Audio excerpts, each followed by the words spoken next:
Hello there, welcome back to the Luxembourg Abridged campaign, where in the previous part we first took down France pretty easily after they randomly declared war on the Allies. Then we went and easily won the war for the Allies in North Africa. Then we stormed onto the Asian front, taking down billions of enemy divisions and capturing a whole bunch of territory, and eventually we manufactured a bit of a breakthrough and were able to start pushing forwards rapidly through China, which is what we now need to attend to.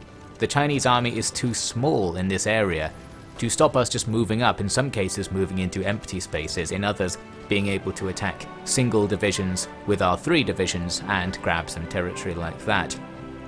We needed a bit more action from the Allies, obviously, to help us out, although as you can see here they do miss a fair few opportunities to move into empty spaces to advance the front line, so that's a shame. Luckily, we're here to do it for them, so we'll show them where the front line can truly be, and it's low risk for us because the Chinese army probably can't stop us even if they do challenge us to battle, as they often did. I make a vague encircling maneuver trying to cut off a pocket near the front line. I think at this stage I did have some notion of this supply line system, so I was aware I shouldn't just run to the enemy capital, which was possible given the number of empty spaces in front of me. Instead, I need to stay near the front line, so we can constantly fold around it to move the front line up to where I am, which improves the supply line situation. Right now I can technically be supplied through this curve we've cut up to the north, but then there's this infrastructure penalty, and I think the game really needs some way of just telling you how much supply can reach a given location. There probably is a way of finding out, but it's just not available to me. So anyway, I end up actually getting a little bit stuck here because I can't break through the back of this area we're encircling. But eventually the Allies put more pressure on and we help out. We grab the city for what that's worth, which may not be very much. And again I was like, can I get some supplies please for capturing the city? Maybe they have some food. It doesn't quite work like that, I guess, because supplies are an abstraction of things other than food, such as ammunition, which you might not expect to find in the enemy supply depots because they use different models and stuff, so that's inconvenient. But anyway, we move on from there, and the front line just keeps advancing. We're able to capture more and more easy bits of territory, and again I need to show the allied AI how it's done because they're missing plenty of chances to move up and grab either easy wins or free wins going into empty spaces. Here we've got a nice defensive position for this enemy counterattack with a river on 3 sides of this little region, so that counterattack is going to be doomed. What would be ideal now would be to then immediately counterattack. However, in this case, we don't need to go anywhere where the enemy are challenging us. We can cross the river to the now famous Wuhan and capture it for ourselves. It's completely undefended. I'm guessing the AI may take into account that controlling cities doesn't matter all that much, but I'm guessing we're reducing their industrial capacity at the very least. So we move up through Wuhan, then some more counterattacks do come in. Fortunately, they're small counterattacks, so even our minuscule army is able to hold them off, while in the background the Allies gradually move up and take the spaces that are being freed up by the fact that the enemy are moving around to try and stop us primarily. It's all happening, the vanguard moves are doing their job. I then cut to the southwest, again not taking my opportunity to rush east towards the enemy capital because I wanted to go back towards our supply lines if I could. I've now contributed 1% to the war, so people are starting to recognize that Luxembourg is doing something. We've lost about 50,000 troops.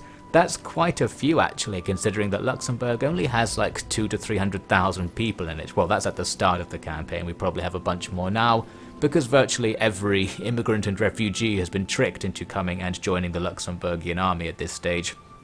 We actually do rank on the top kills nations for a few of our enemies. We've got 150,000 kills against the Chinese, so our advance is going well, I suppose. I'm guessing the kills count doesn't factor in divisions you delete by surrounding them, because we killed like 80 divisions last time using that method, so that should add up to quite a lot.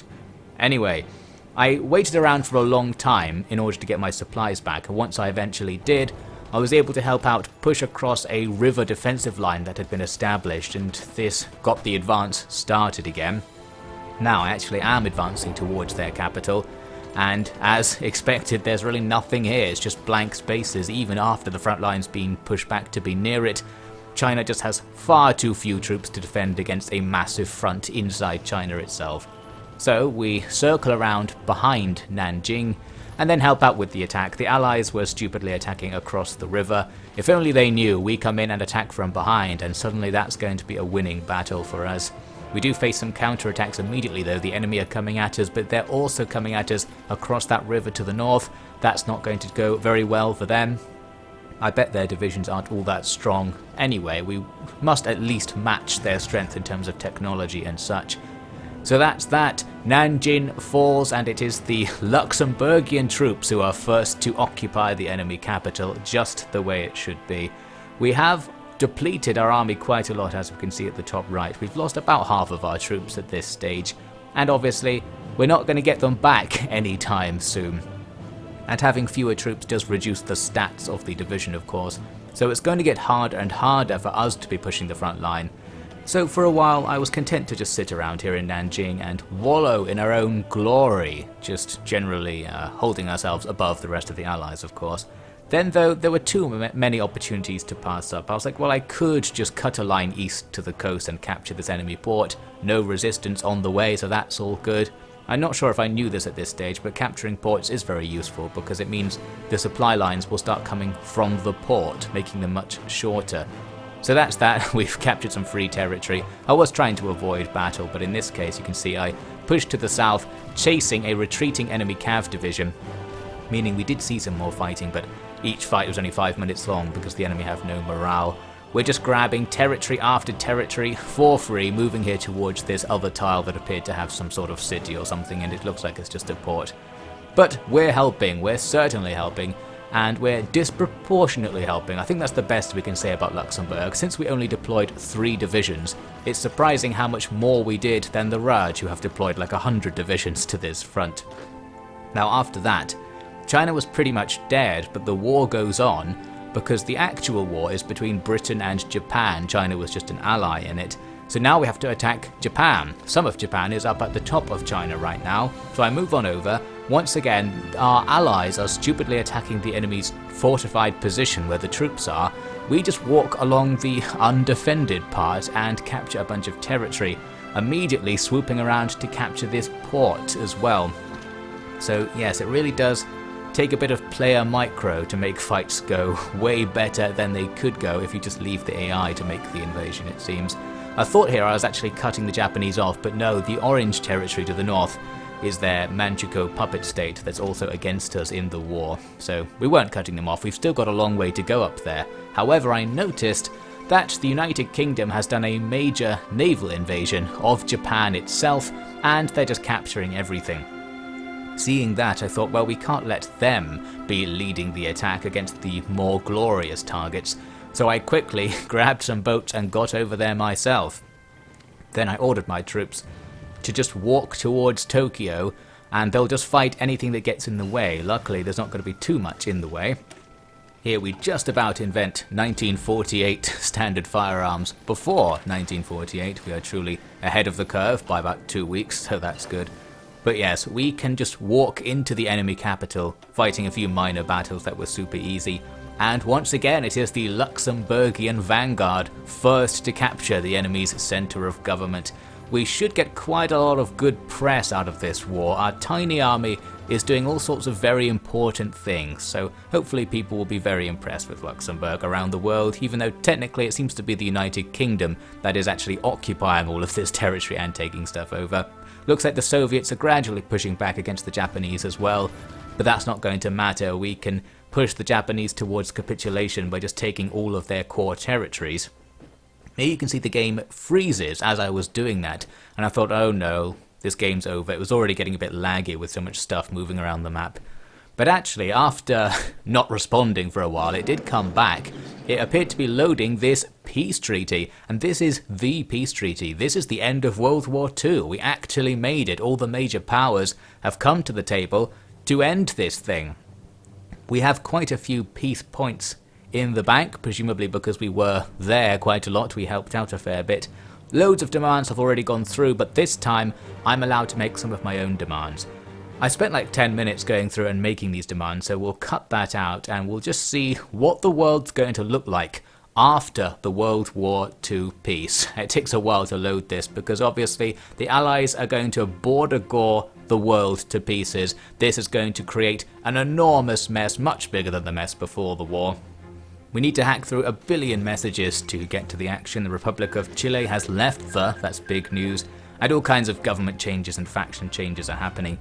Many of them in Africa, where we can see the situation's become a lot less European looking. Lots of places seem to have been decolonialized, but virtually all newly independent locations are also some sort of Soviet or socialist system. I'm pretty sure this was what the USSR was doing with their peace treaty. They were creating all of these countries that would be in their faction and join the Comintern. So that split Africa up quite nicely. It's much less Allied controlled now. And while we are technically in the Allies, I'm kind of on the verge of being on the Comintern as well, so I'm ready to jump ship at a moment's notice. I don't mind if the Soviets start taking over everything. Here in South America, where not too much changed, you might note that one territory has been given to us. This was one part of our war gains. I took this random place in South America to use as a base, essentially, a foreign power projection location where we could base troops if we needed to. And it's the same story here with Hainan Island that we've taken from China. So we now have these 2 international random provinces that will just be our base of operations, basically. If anything was to go down in South America or Southeast Asia, now Luxembourg is ready to strike. The problem is we have to garrison our occupied territories, and we certainly don't have the people to do that. Here's a look at the international split up of factions. You can see the Comintern has a nice slice of the Sahara. The rest of Africa is still controlled by the Allies. But Europe is very Comintern, with France having gone communist and loads of these smaller countries in the east having gone communist as well. Looks like they've got a lot of control, and it only looks like they don't control Czechoslovakia because we control Czechoslovakia and we're in the Allies. So yes, this was our big prize from the war. We got Czechoslovakia in its almost entirety, I think, and we also got random parts of Germany. Germany's, as usual, been completely obliterated, so it doesn't really exist in any material form, but there are various Germany successor states, one of them being Luxembourg. We also control bits of the north coast, as you can see there. There is the Soviet Socialist Republic of Germany controlling a spot around Berlin. There's also this other group, the Socialist Federation of Germany, which is kind of the same thing but a bit different. One of them's technically democratic communism, and only one of them's in the Comintern. I can't remember which way around it was. But some sort of enormous mess is going on in the East Germany, West Germany sort of vein, but it's 2 rival styles of communism instead. Handy. I noticed here that the Kingdom of the Netherlands has expanded a fair bit, and I thought let's start trying to turn them communist as well, because if we can kick Belgium and the Netherlands out, then we'll have this big communist bloc, and I can feel very safe nestled in the middle. Right now, I'm on the front line between the Allies and the Comintern, so I'd be in trouble whichever faction I'm in. And as we can see just there, I actually switched from being in the Allies to being in the Comintern, since I figured we are communist and there are tons of communist powers now around us, so it might be safer for us to not be in the Allies just in case something goes down. We don't want to be invaded from all sides all of a sudden. So that slightly changes up the mix and makes the Comintern stronger in Europe. By the way, we also control Tibet for some reason. That was another random prize we got out of the peace treaty.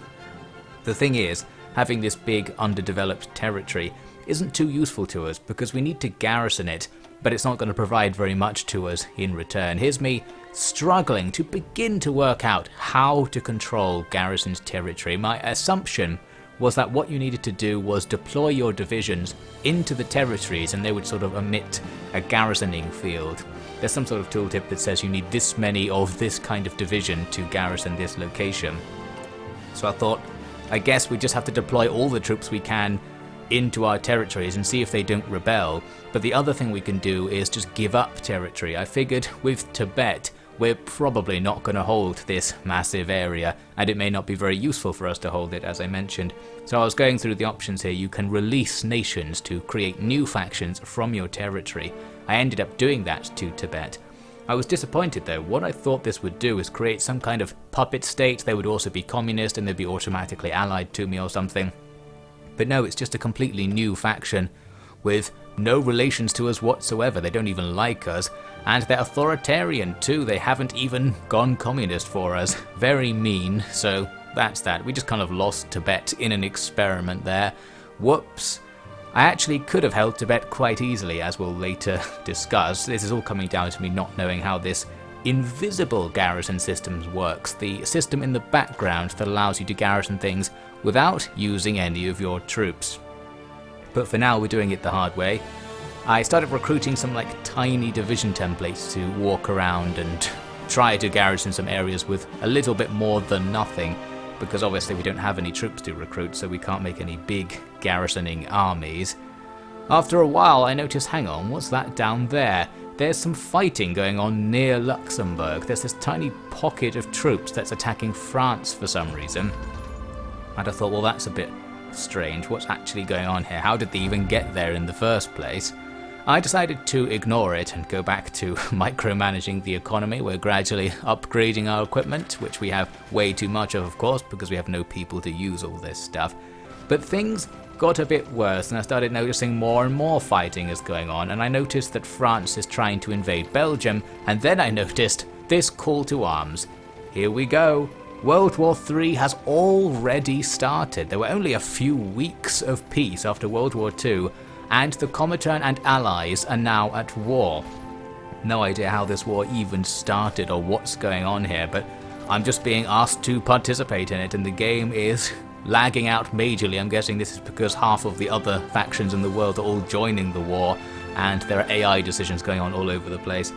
So we start hacking our way through this very low frame rate war. I was trying to see, is there some kind of major fighting front happening somewhere? Can I get some sort of angle on what's going on? But as far as we can tell, the main fighting is between France and Belgium for whatever reason. The thing about this whole war situation is that obviously if I join the war right now, we'd be in a bit of trouble, because we have not only no troops in Luxembourg, but the troops we do have are kind of stuck in my mind anyway. I need to use them just to hold on to territory so they don't rebel, let alone holding on to them against potential invasions in a new world war scenario. So what I did is just not give any answer. I'm just pretending not to be home. I'm getting all these letters telling me to join various wars, and I'm just like, I'll read it later, while trying to quickly bring my troops back home. I figured I'll just forget about garrisoning my territory. They can rebel if they want. I'm going to drag everything back to Luxembourg before something goes wrong. We want at least a few divisions in Luxembourg before we start committing to anything here. So in the meantime, I'm going to try again to understand the garrison system, doing lots of reading of tooltips and such, and being confused at why places that have divisions in them claim to also have zero garrison, which we'll get to in a moment. The fighting continues in Europe, and it looks like France are doing the classic Belgium attack, where they're going to lose all of their men. Belgium has a heavily fortified border. France is losing billions of battles simultaneously, constantly throwing troops into that meat grinder. And we're just kind of awkwardly sitting here as there are battles going on all around us, and we're getting depressed that mum and dad are fighting. I'm just hoping no one will notice Luxembourg is here until our troops get here at least. I think because we're technically neutral, nobody can force their way into our territory. The French can't attack into Belgium through Luxembourg, and the Belgians can't do anything to us at all. So we just keep waiting. This almost crashes the game as another lag spike gets us back to not responding. You can see we're cheekily going through the Suez Canal with our troops. If we were at war, we wouldn't be able to do that because it's controlled by the enemy side, so we're being very sneaky right now. And eventually our troops start to approach our home territory. It looks like things are improving here though. The Comintern forces are making advances after losing billions of battles. I guess they threw enough people into it that they were able to push the Allies back. And once we arrive at Luxembourg, it's actually looking pretty safe. So I guess we didn't really need to run all the way back here as it turns out, but I feel much safer with a World War III scenario clearly kicking off to have something in Luxembourg ready to respond to threats in this area. So now we just start sitting around, because even though we're back here, we still don't want to join the war really, just because we're not going to be able to defend most of the territory we now control, and we don't have many troops, of course, so whether we would impact the war is not clear. The war here is on grand terms. We're seeing regions with 20 divisions in them, so us coming in here with 3 divisions wouldn't make a big difference. But then I made an important discovery while randomly poking around diplomacy menus, noting that Italy is now in our faction. That's handy. I saw this button that said request garrison support, and boom, they send us 100,000 troops. So all of a sudden, things are much easier for us. We don't have to commit all of our available manpower just holding on to our occupied territories. Now, other countries will do it for us, and this frees up manpower for me to actually use. We suddenly have over 10,000 available troops because I was disbanding divisions to get manpower available to use for this garrisoning system. Everything is now fully garrisoned. We have way more garrison troops than we need, and it's all just invisible and in the background. I really needed a message somewhere on the whole tooltips where it's saying you have no garrison manpower to say why don't you ask for it from somebody else, because the discovery that you could do that came in far after I gave away a whole bunch of territory, including my South American base and of course all of Tibet. We certainly could have held on to all of that. Now then, we're going to start using this manpower we've been gifted, or the manpower that has been given back to me from the garrisons as they aren't needed there anymore, to not only rebuild the Luxembourgian army, but to start building an air force. This is me beginning to think maybe I will join World War III, because what I can do is use my limited manpower to do a low manpower intensity strategy, that is to spam planes, which hopefully are going to achieve quite a lot without using up that much manpower, because there's only one guy in a fighter plane, so maybe that will help us achieve aerial superiority and allow the Allies to win. It's not quite that simple, because each plane comes with a pretty massive amount of ground crew, so we still need loads of manpower to do this, but this might be the right thing to do. Therefore, I'm now going to sit here. World War III is going to carry on a little bit without us, and once I've prepared an air force, we're going to get in there and show the world what Luxembourg can do, fighting for the Comintern against our old allies, the Allies. Is this going to go well? Let's find out.